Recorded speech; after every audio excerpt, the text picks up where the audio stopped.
MMA Weekly here with Rashad Evans, scheduled to face Thiago Silva, UFC 107, December 12th in Tennessee, Memphis, Tennessee. You've just been through your first fashion show. How do you feel? Feeling less like a fighter, more like a supermodel, because I wasn't just like walking the runway. I was running the runway. I was really just doing my thing. I kind of was like Zoolander-ish. I was hitting my blue steel look. Excellent. All of that. I was doing all of that, but I had a good time, man. Yeah, you see how hard work it is. I guess you're in the wrong business, eh? I am, man, but it was a lot of fun. I had a lot of fun acting crazy, acting stupid, but this is what it's all about, man. Sometimes you get to have fun like this. So how do you feel about your portrayal on The Ultimate Fighter 10? Do you think they're portraying you accurately? I think they're portraying me accurately, man. That's the kind of person I am, but a lot of people only get to see me, when I go in the cage. And when I go in the cage, I'm a different person altogether, The person before you right here is not the person that fights. Yeah, you talk a lot about that in the past, like the line between your public persona and then your persona in the cage, and how it's a lot different. Right. And how people sometimes misunderstand that. Do you think that this, being on the other side of it, being the coach, gave you more of an opportunity? Yeah, I think being a coach definitely gave me more of an opportunity to just be more myself, When I go in a fight, it's a different mindset altogether. It's like a transformational process. Mm-hmm. And the last 2 weeks, you're kind of like becoming more and more unlike yourself, and more like your alter ego, more like the one that thrives, the one that even has a hunger to fight. And for me, it's like the person that fights, he's very flamboyant, he's very flashy, he's the kind of guy that wants to embarrass his opponent. And it's just because it's of the love of just doing what he's doing. Did you talk to Kimbo at all about coming to your camp, and did that go anywhere? Yeah, I talked to Kimbo about it, and he thought about it, but he has a lot of family back in Miami, and he's an older cat, so you got to respect that he's family obligations and stuff like that. But I'd love to have Kimbo part of my camp, man, because I think I think I can add to his game and make him, or not make him, but my team can definitely bring him to the level he can be at.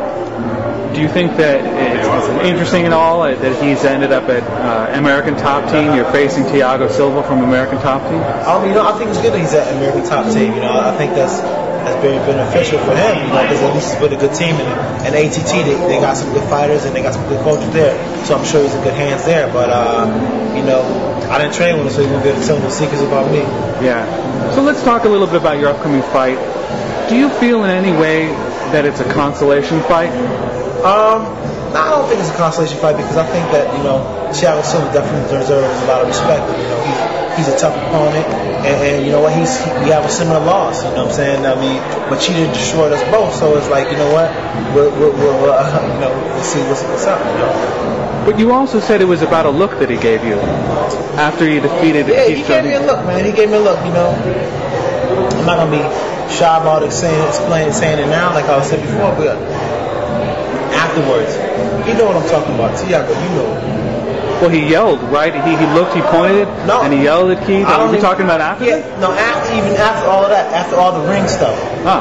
I met him in the back room, and I shook his hand and kind of give him the respect. You know what I'm saying? For another word for going there and fight my guy, respect my guy, didn't win, but you know what? I give you respect anyways. And then he gave me a look. He shook my hand, but then he pulled back, like gave me a look, and he kind of looked down, like you next. You know what I'm saying? That's a look. He gave me a look, and he gave me the stank eye. You ever see somebody get a stank eye? This one's squinted, this one's high. He gave me the stank eye. I didn't like that. So that's quite a stank eye. Well, this is the second time that you found yourself calling out or requesting an opponent that has beaten one of your teammates. First it was Rampage. Obviously you had your whole deal with him, and now it's Thiago, who also beat Keith. Does revenge at all play a factor in your decision who you fight? Let me tell you something. Every single time when my guys step into the cage, it's like me stepping in there. And every time they lose, it feels like I lost. So if I get a chance to fight them, that's exactly what I want to do. Because we family. We're not just teammates, we family.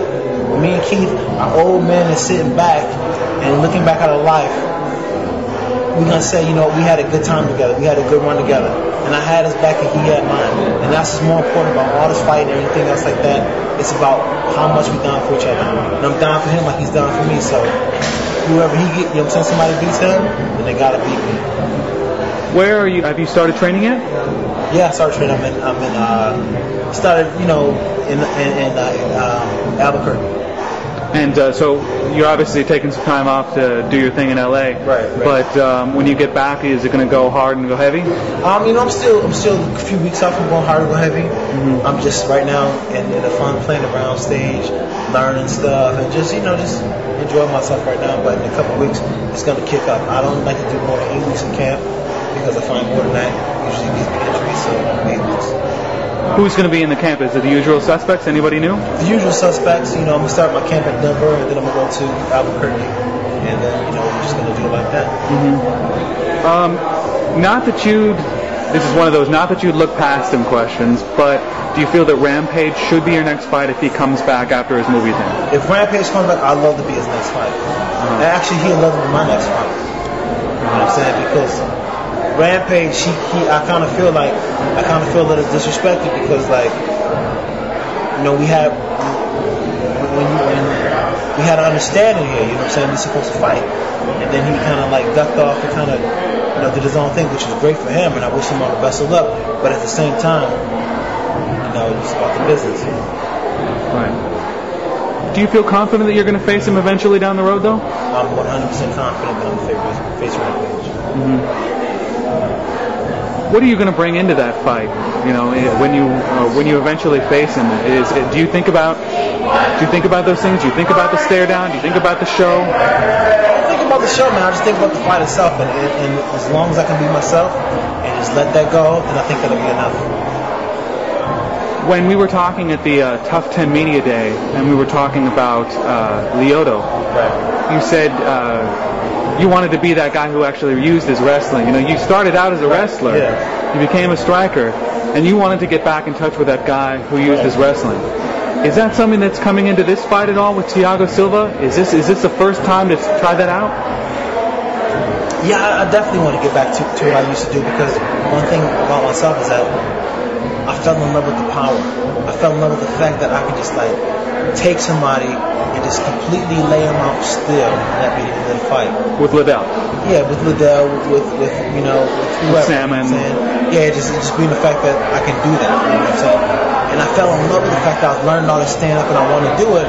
But you know what I'm saying? I'm not a stand-up fighter. My thing is I'm a wrestler. That's what I do. I wrestle. You know, I wrestle. I do Jiu-Jitsu. I do it all. But I'm a wrestler, man. I go out there and kick. You know, that's how I do it. And for me to like fall in love with just one aspect of my game is a fallacy, and it's something that I shouldn't do. You know, no matter what. Well, let's face it. You know, in a battle with Thiago Silva, who's known as a brawler, wrestling seems like it'll come in handy for sure.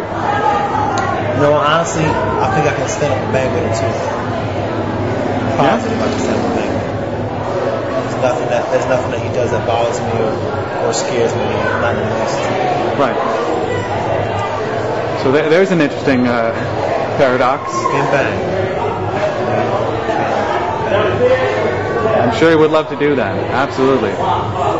Because, you know, he likes to come out there, he swings wide, he's a power puncher. And you're, you know, no?